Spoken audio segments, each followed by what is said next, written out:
Luna Betiluna și Dora Minodora într-un gâz album cu păsărele, de Ana Maria Smighelsi.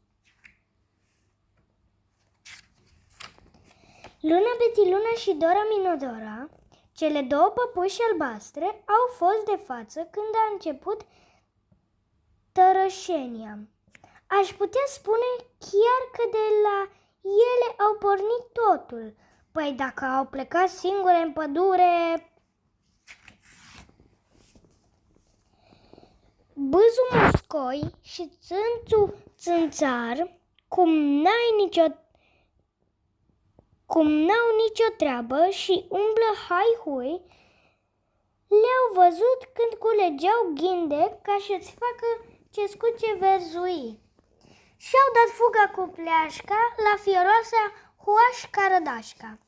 Ea și cu Prișnița Coropișnița tocau mărunt o tulpină de mărar, bodogândind ca râșnița.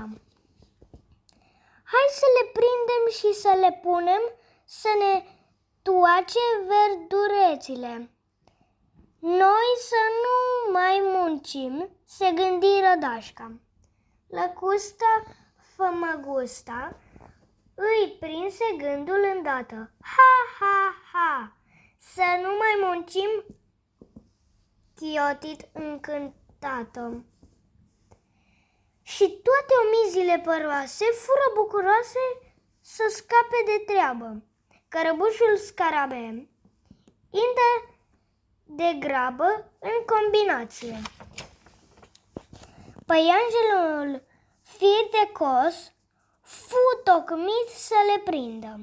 Și de atunci cu o foarfecă iată tăiau plângând frunzele la gâze, în mica scorbură întunecată. Alba Albina s-a întâlnit în zori cu Mimi Mărmăruța, cea miloasă și bună. Ai auzit, dragă, ce-a făcut ceata nebună de dăunători?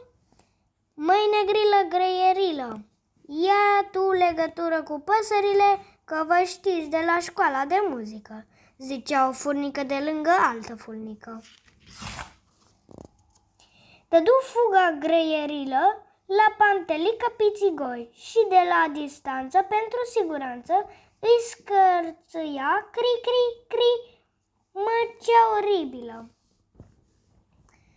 Scandalos, făcu Gogu Botgros când află și el mai pe seară. Ăștia nu mai au nicio rușine. Să le dăm o lecție să ne știe de frică, măi Pițigoi Pantelică. Așa a început războiul insecticid din pădure Androuache.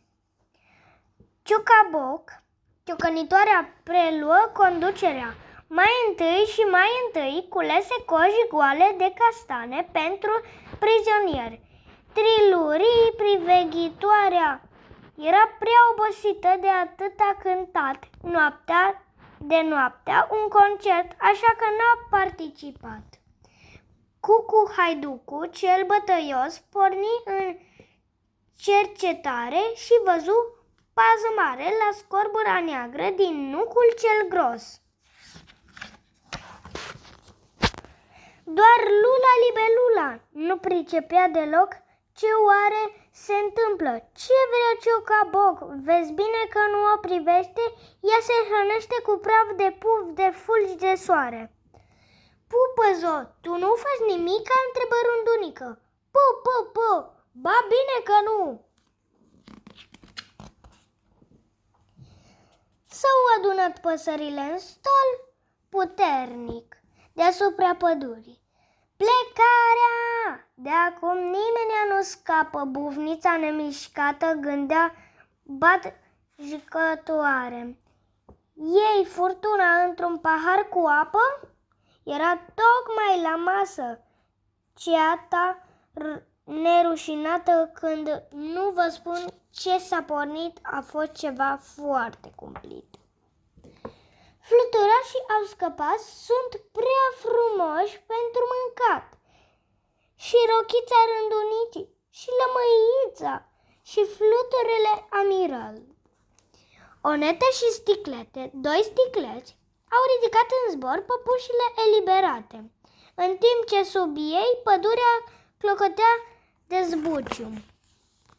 Luna, Betty, Luna și Dora Minudora au plecat spre casă, iar ciripit voios de păsărele colorate, iar gâzele acelea rele n-au fost stărpite cu totul, dar de atunci ele sunt mult mai disciplinate. Gata.